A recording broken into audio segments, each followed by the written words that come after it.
So when it comes to detailing, just a couple of things that I'm gonna actually do here is all of this right here is literally what we can use as a visual guide, right? Because all of this texture is telling us exactly what we need to put in.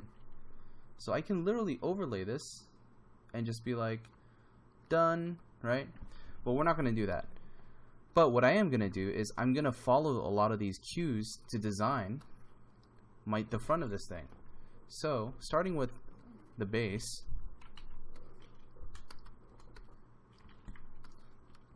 what I can do, just as a test here, is I can actually use a part of this to drop the opacity and just think about how some of these lines or some of these details can translate. Right, so as I'm drawing, I can immediately see just for myself just how all these details can actually help us. And so literally it's like I feel like I'm copying my own drawing, right? So all these little nice little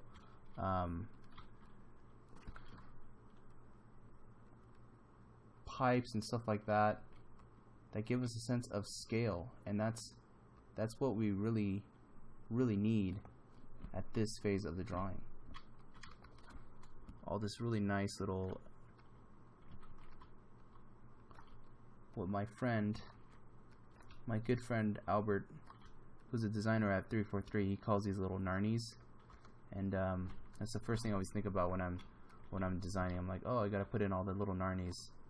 I don't even know if that's a real word, but it's a word now. It's a word that we're gonna keep on using. So putting in all this high frequency noise will give us the ability to see just more and more design opportunities. Just really interesting little shapes and things like that, and just like scaffolding and whatever this all may be. I'm trying to figure out too, but we're starting to make more sense of it as we draw on top of this thing.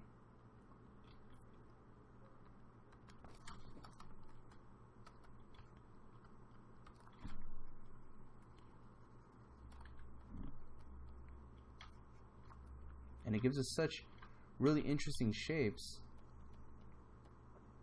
that I'm able to literally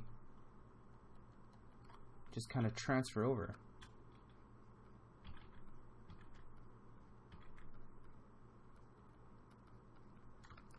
And this is something that would be incredibly hard to do or tricky to do traditionally, just because, you know, we can't take our drawing and just put it in perspective somehow, the piece of paper, and then just start transferring it over. This is something that Photoshop allows us to do very effectively and very well, as a matter of fact. So now that we have the bottom, let's check it out. Look at all that detail, man. I mean, that's insane in the membrane, right? It's like I didn't even have to do anything. It's like, all right, I'll take that. That's cool. And that already gives us a sense of scale and frequency of detail, right? For us to really understand just how big and impressive this space is. So we're going to go ahead and do that to this other section. I'm going to grab this mid section here, and I'm going to prop it on just on the top here. Now check this out. Since this is in perspective, I can still use this piece to inspire what kind of details we could potentially see over here. So I'm going to go ahead and prop this on over here, and I'm even going to plot it on top here, because this is just going to serve as just really light textural detail. So I'm going to drop the opacity here so I can start to think about how this can all translate right into our drawing.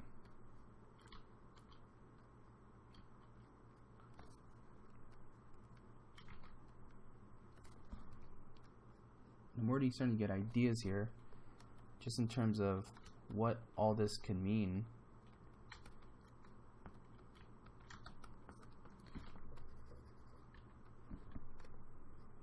and how this can all fit together. And it's great because I'm literally using my own image to get more hints, more visual cues of what to do.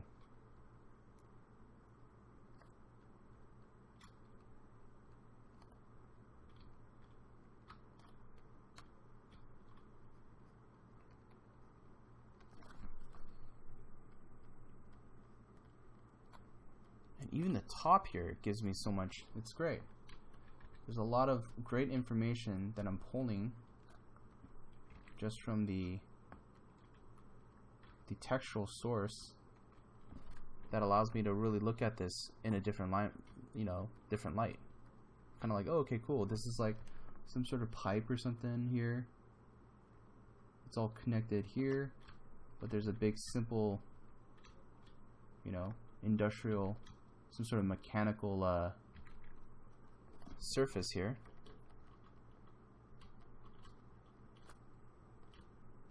That's been prefabricated, because all things in the future are going to be, or that's the assumption, right? It's going to be all prefabricated. But what's cool about this is that it gives us just an idea of what this could all be, right? Granted, this is all inspired off of printers, so I mean, most people are gonna just think we're full of it, but this gives us so much nice detail that we can work from.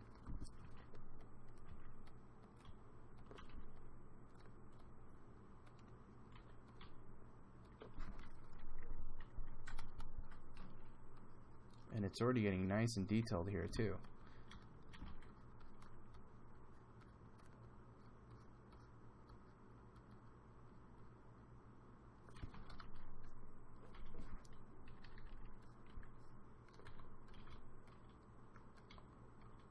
And I decide to make like some sort of pipe here and let that run maybe all the way down.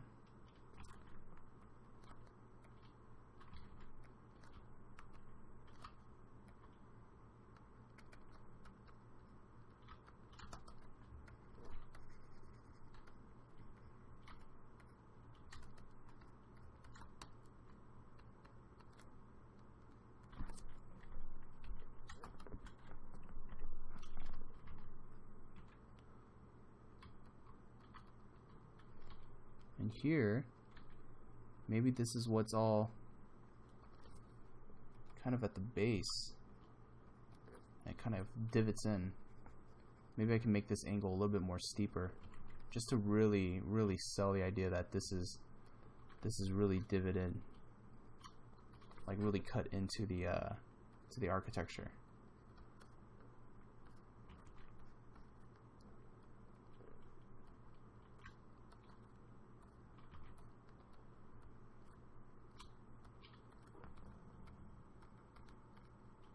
And I have no idea what all this stuff is. I mean, if you were to ask me, like, like, hey, what do they do here and why is it all existing? I mean, honestly, it's just technical detail. It's like, it just looks cool. It just has to be convincing enough to the point where it looks like there's a lot of activity going on, and that's literally my goal here. Nothing more. Because anything beyond that, it starts to become, that's something for us to develop as this thing starts to get a little bit more real. Okay, let's turn this off. Boom, look at that. It's starting to come to life, man. I mean, holy cow. Let's go ahead and just duplicate this so we have it in stages.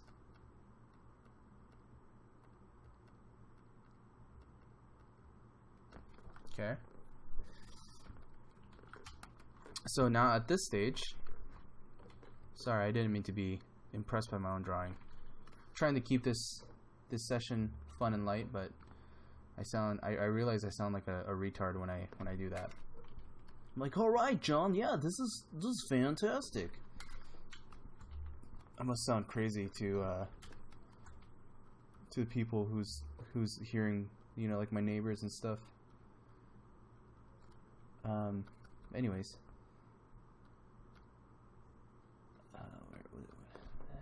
what do we got here? Okay, so anyways, so time to put in more details here, and I'm just thinking about like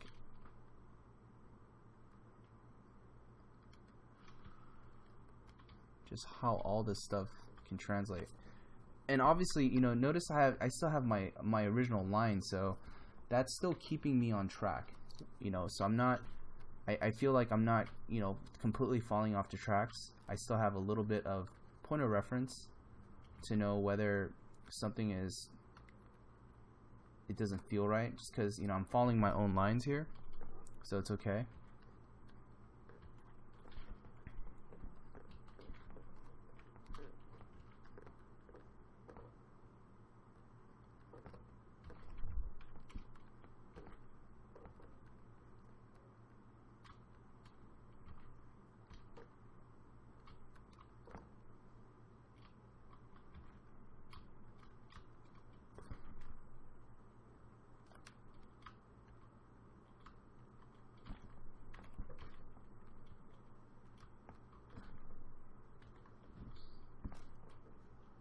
Just all this extra technical detail.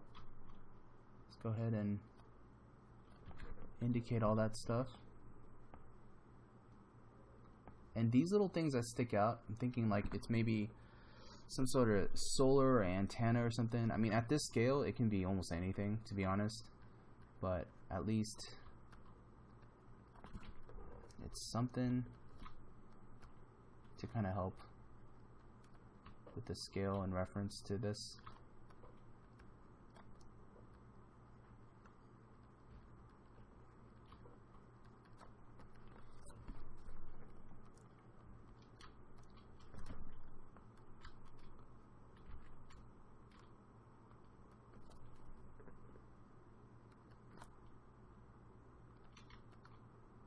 Okay, so adding in this element here.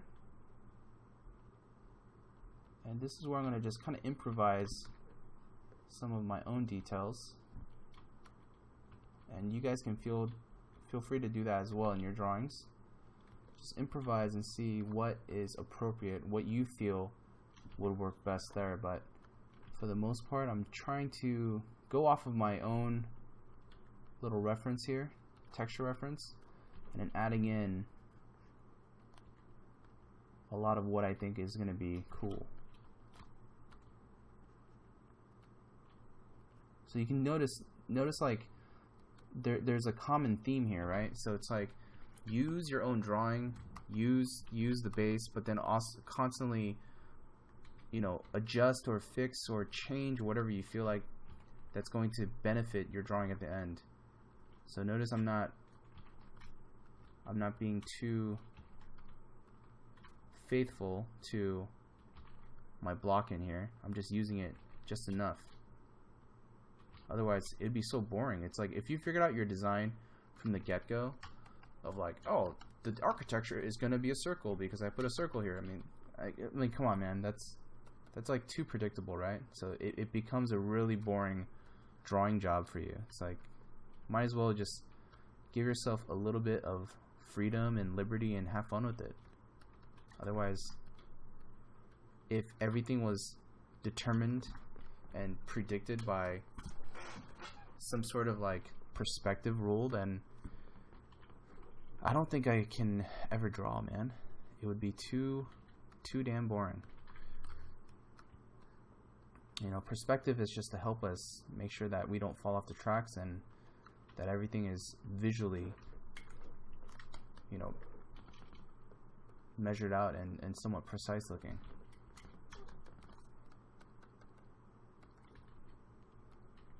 So this is a little bit slightly tricky just because, again, the face isn't in the texture, wasn't 3D, but I'm going to definitely use what I can from it to kind of block in the gist of the face, the forms,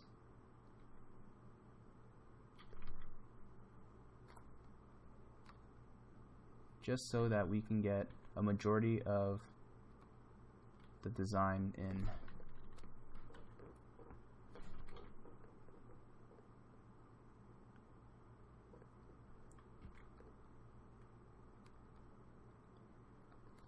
Okay, I'm going to move this back just a little bit so that we can follow, or at least I can follow, the contours and shapes. And when I say shapes, it's just like these little bits here, like that's a shape. You know, these lines here, they're shapes too, or textures that I definitely want to implement.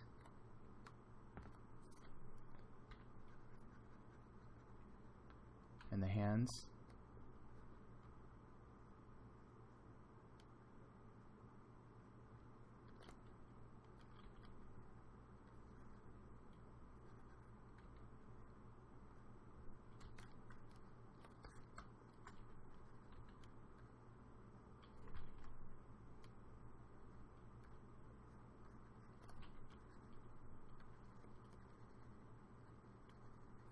The more I start implementing the Buddha element, it's cool and it's like weird at the same time. There's something really unsettling about it, and I don't know what it is. I think it's just the fact that it's maybe conceptually just really silly. Maybe that's why it's never been done before. No, maybe that's why it's been done but it hasn't been shown before. It's just because it's silly. But you know what? This is just for you guys to see. It's all good. Luckily, this is not in any video games, because those video game companies would be producing a monstrosity, right?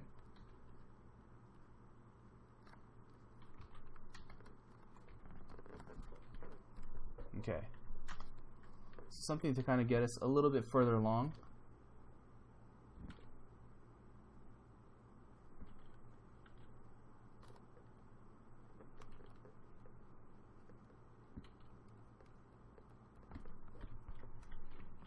It's like, what is this thing? This is so weird. Like, I'm even questioning myself, like, what in the hell is this, man? Such a weird design.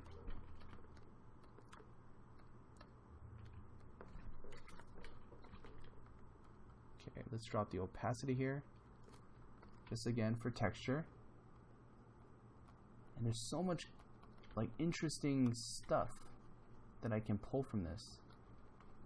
And it's not the head, but it's just all the lines and really high frequency textures and details that I'm getting just from this underlay here.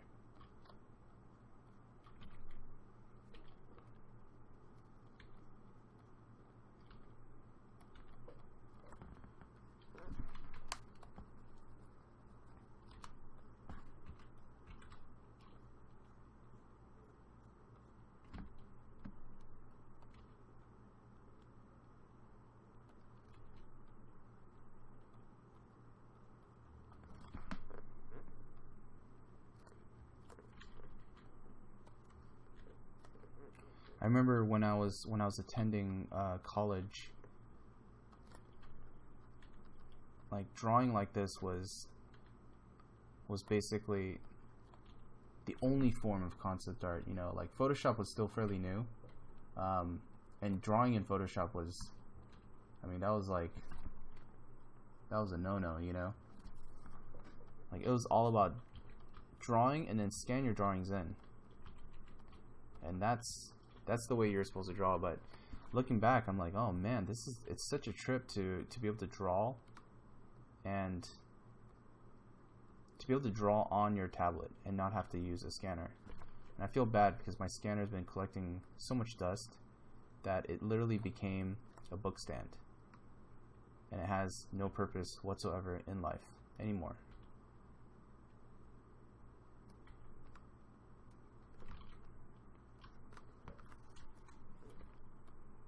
And I wonder, like, it sucks, man. Like, if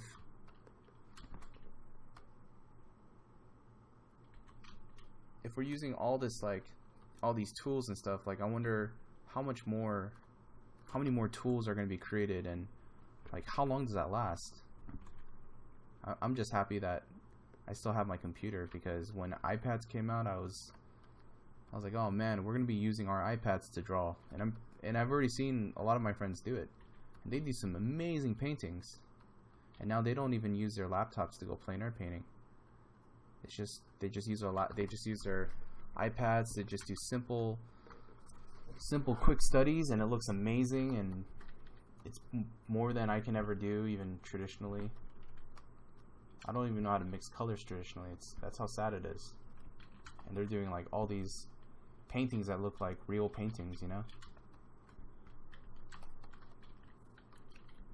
It's so sad, because I would get fooled by their paintings. I'd be like, oh man, dude, is this gouache? And they're like, nope, it's Art Rage. I'm like, what? Totally fooled, man.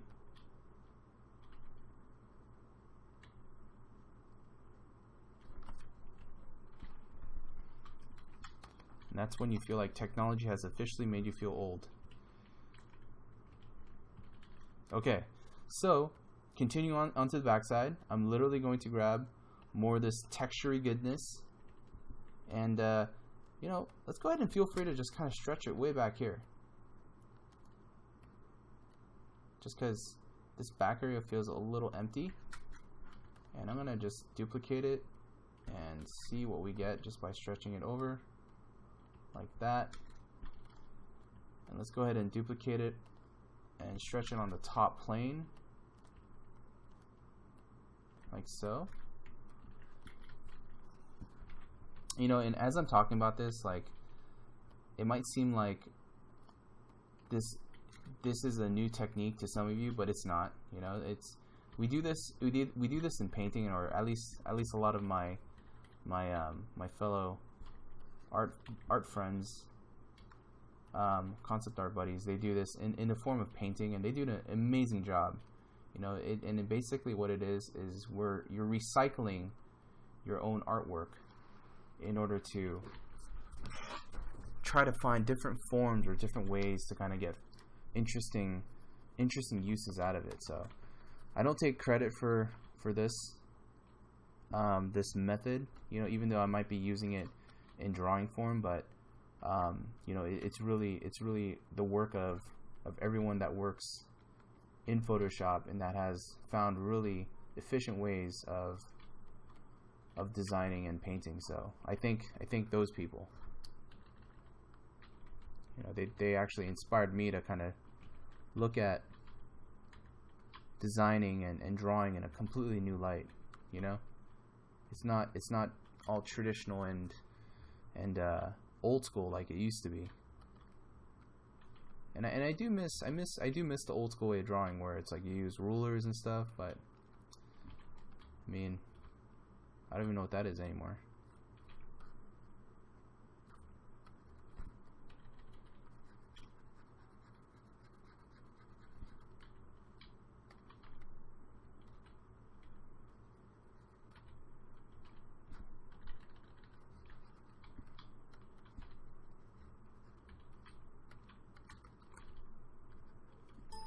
When I first started drawing, actually, I had so many piles of markers that I've collected, and I used to draw and do a lot of marker renderings. But what's sad is that since Photoshop came in to my life, I have never even opened up those markers ever again. And I saw them when I was moving out one day, and I was like, oh man, I miss these guys. And just for kicks, I opened one up, and it was so neglected, so dry. I was like, oh man, I felt so bad, you know, for the markers. I know I'm like talking as if the markers have feelings, but they don't. But I felt bad. I was like, dude, I've only used the markers for maybe a couple days, and you know, and then they went to the storage box, and boom, done. Okay, so here's something I want to try out too. I'm going to grab a sliver here, and I'm literally going to reuse it. Just like I reused our drawings here. I'm just going to reuse it. Oh. vertical, horizontal. It's like you want to find just the right angle. But I'm going to reuse my own drawings. That's the theme here today. It's not how to do architectural drawings, it's called how to reuse your own drawings. That should be the title of this tutorial. How to be super cheap.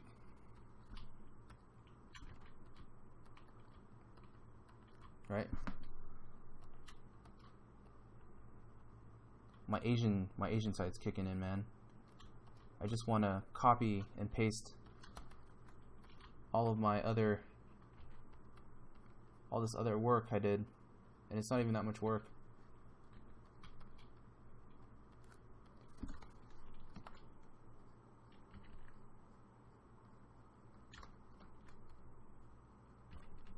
It's like, you know you're Asian when you cook soup, and if you need to make more soup for the friends that just happen to come in, and you're like, hey man, can I join you for dinner? And you're like, yeah, sure man. You just put more water in, and it just dilutes everything. You're like, it's all good. It's more soup. So Asian. I'm like, ah. Oh. But what's messed up is, why does that make sense to me? It's because I'm ghetto, man. And I honestly believe the Asian side of me has made me very lazy. Now, I'm not saying all Asians are lazy, but I've become extremely lazy. Maybe that's just me. Probably is just me. For you guys that are listening, you're like, what? That is gross. Why the hell would anyone freaking put water, just add water into their clam chowder and call it double clam chowder?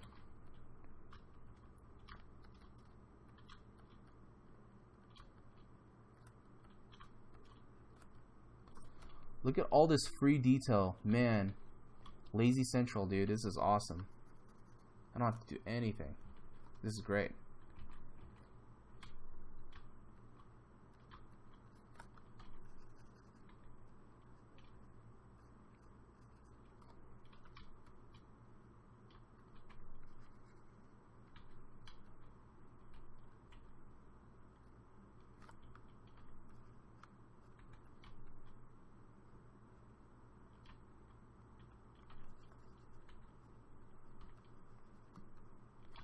Just going to erase away some of these lines.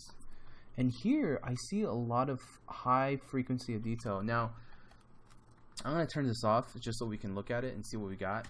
And what looks like, it looks like a glorified sci-fi building spaceship, right? It's crazy. It's crazy detail. But there's this area here that I think can use just a little bit of detail, or a lot of detail. So I'm just going in here and just doodling away. Add some stuff. And just to be lazy, because laziness is a theme today, I'm going to go ahead and use some of this stuff here to prop it in.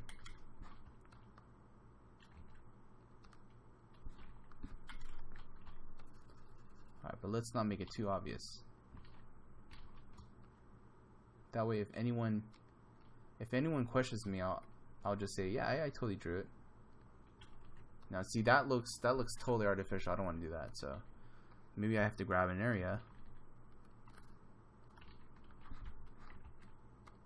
that's a little bit less noticeable, like something like this. Something that I know for a fact can actually stack and has a simple repeating pattern. Always works for duplicating.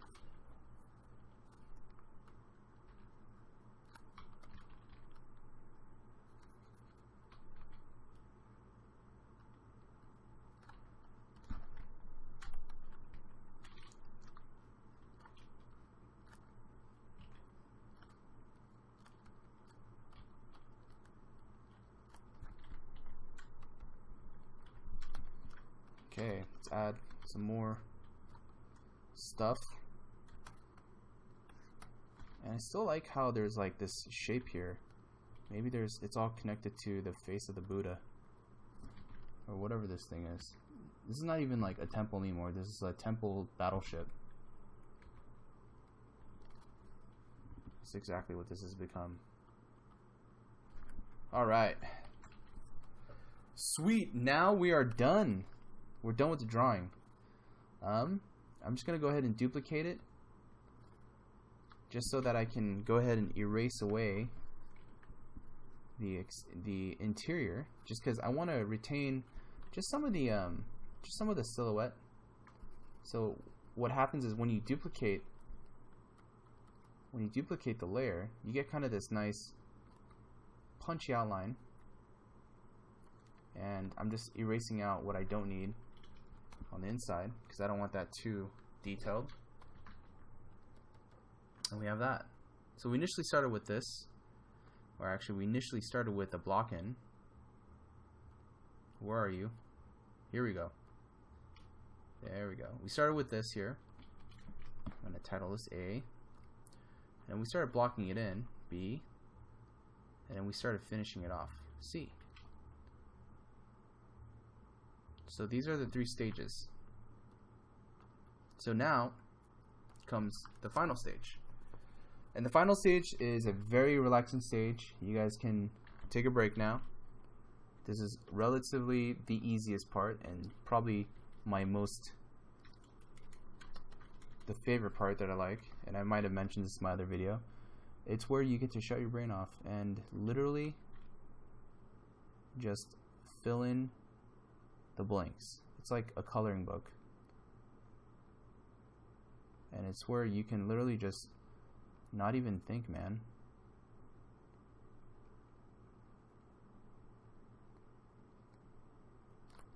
Turn your brain off, and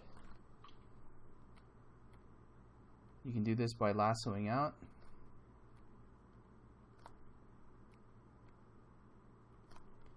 Make sure you don't double click too fast, otherwise it will literally connect the 2 lasso points. You want to go slowly at first and just not even get the details, just get the broad areas.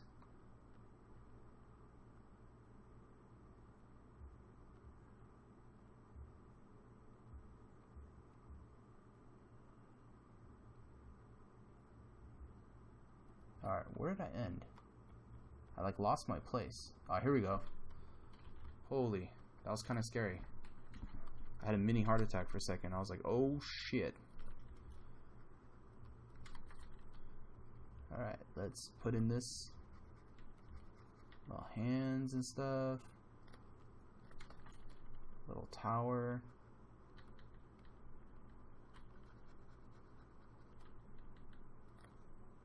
And this is a simple thing that I do just so that I can preserve the silhouette. And the reason why I do that is just that, you know, from a drawing standpoint, we know that we've fulfilled all the details and everything that makes this a very clear design drawing. But this, even with all of our lines, sometimes it's hard to understand the silhouette. So I always give it a slight value, and by giving it a value, it helps with just understanding just the overall form. Now, the next step here is giving it just a little bit of value. So what we're going to do here is, if we have a box, and in this box we have our little gray fill in here. Oops. Gray fill, right? So what we're going to do is we're going to just light it in a very simple manner. So light direction is going to come from an angle here. So if you think about it, it's like I have my flashlight here. Little cone drawing. I have my light side here, my light side, and my shadow side. So the way we're going to do this is, this I'm going to keep as my light side. I'm not going to really add any more lightness to it because it's already light, but I'm going to make this the shadow side, and I'm just going to bump it just a little bit darker so that we understand that that is shadow. and this is light. So with a complex form like this will help us understand just the forms. And because there's a lot of forms here, and if this, for example, if this cube had a lot more complexity to it, meaning if there was like a hole or something, or an inset here, and maybe if there was a section on the cube that literally bumped up or raised up a lot. Oh, let's draw it here. Where it bumped up like this,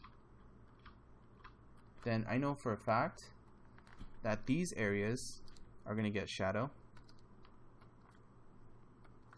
right?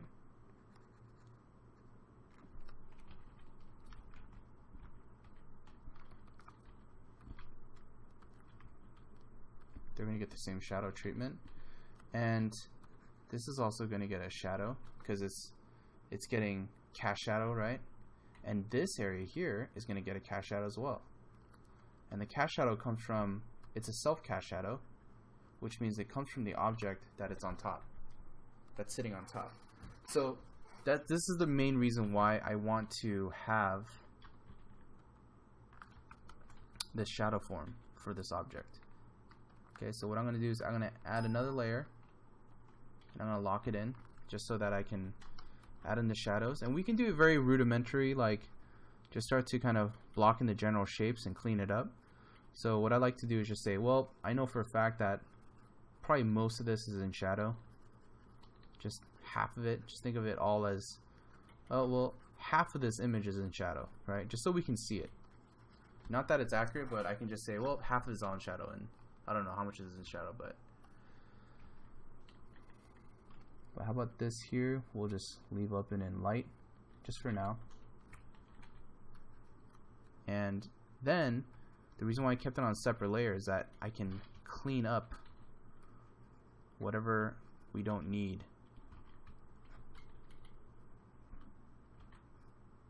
And as this form is turning, I know for a fact that that's going to get a little bit of light, but it's going to have soft light, and all this is in shadow as well.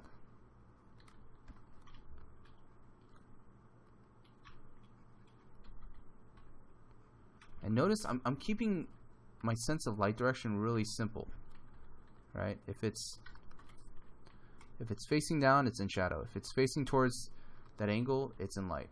And that's it. It's only a 2-value system here. Nothing crazy, nothing overly complex. It's pretty primitive the way I'm going about this. And the reason being is that from a design standpoint and from a modeling standpoint, I want to make this pretty simple and easy to read. That's it. That's just my goal. That's all I care about. And I just want to make all these little divots and everything really legible, you know, just so we can understand the forms. That's it. Nothing else. Nothing else matters. No, that's not true. But reason why I am deciding to make all these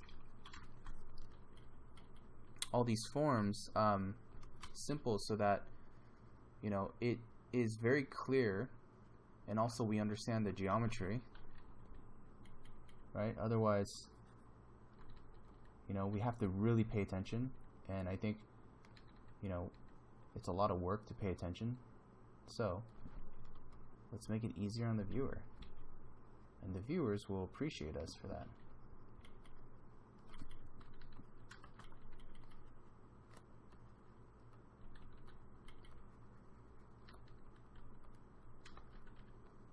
Light here. And if you can remember to put in the cast shadows, be sure to do that as well.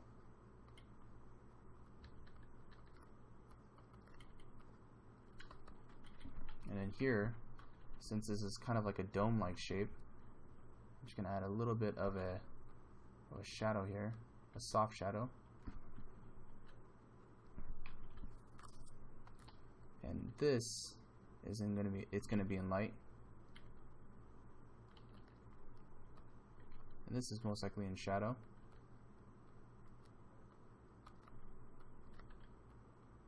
And the more precise you are with this stuff, the more believable and real it's going to feel. And what I'm doing here is I'm actually peeking in just a little bit of light. Just whatever is not fully engulfed by the shadow here, I can actually sculpt out and just kind of say, oh, there's a little bit of light that actually peeks through some of these forms. Like, for example, this is going to peek through for sure. So cast shadow here. Let's just do a cast shadow all along this thing.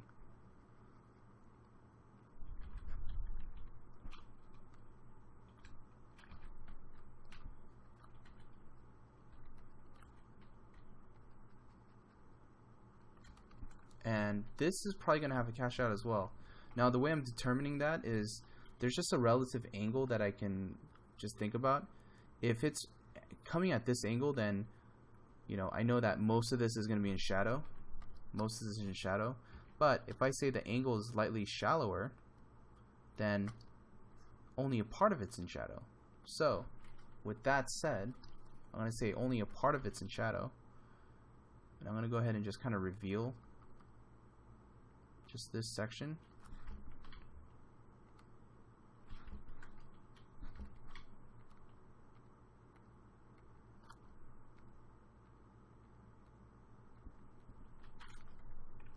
Just to say, oh, that's in shadow, or that's in light.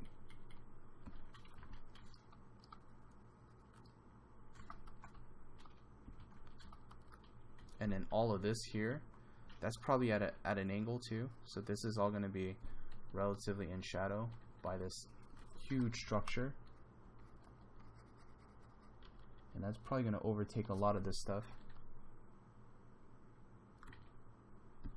And these spheres are going to have soft shadows, so be sure to use a soft brush.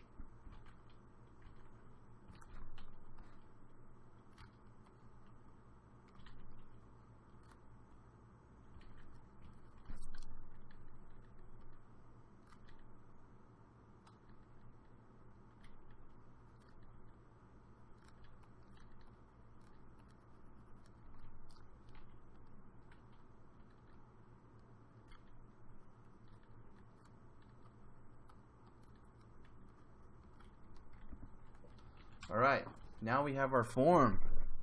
There it is. Light and darkness. Now you guys might be wondering, well, how about for the areas that are really, really dark, right?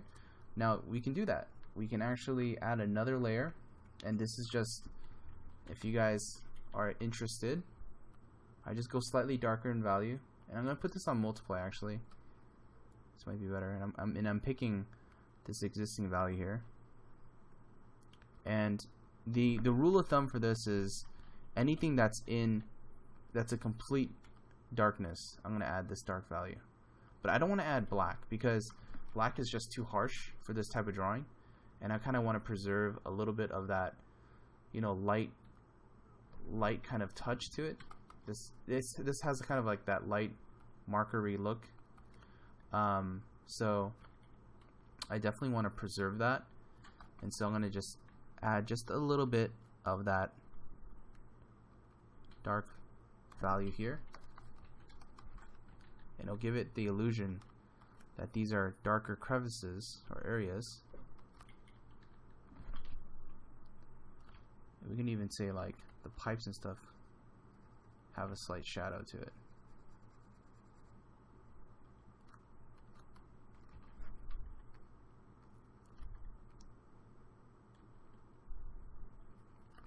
There's not much too. It's just like small little areas. These little pings of darkness actually help it read, especially in these areas that are relatively flatter than most. Will give it that nice sense of like read, and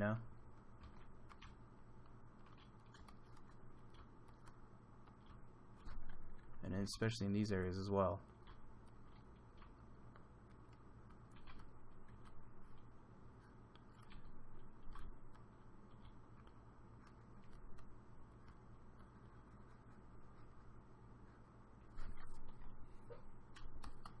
and just enough. Like, I don't want to do it everywhere, but just in the areas that you know that it'll count.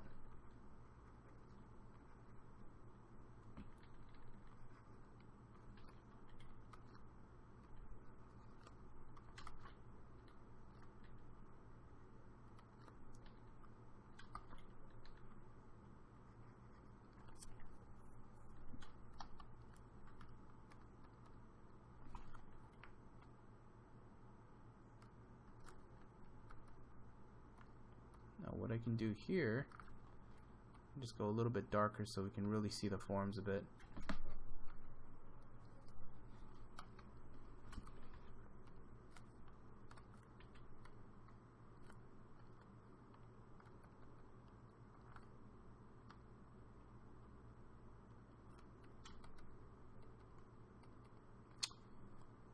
Let me see here, see what else we're.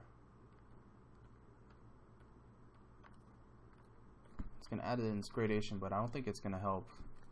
It only helps for this one image to read, but kind of makes everything a little bit harder. So I'm just going to keep it in white. But